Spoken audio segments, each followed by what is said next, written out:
Hey everyone, in this video, I'll show you how to log in to the Microsoft Word app on your mobile device.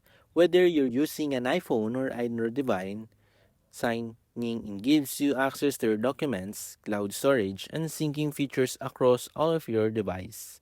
To get started, open the Microsoft Word app on your phone. If this is your first time opening the app, you'll usually see the sign in option right on the welcome screen.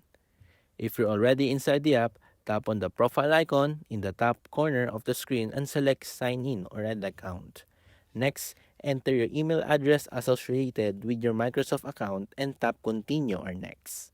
After that, type your password carefully and tap Sign In to continue.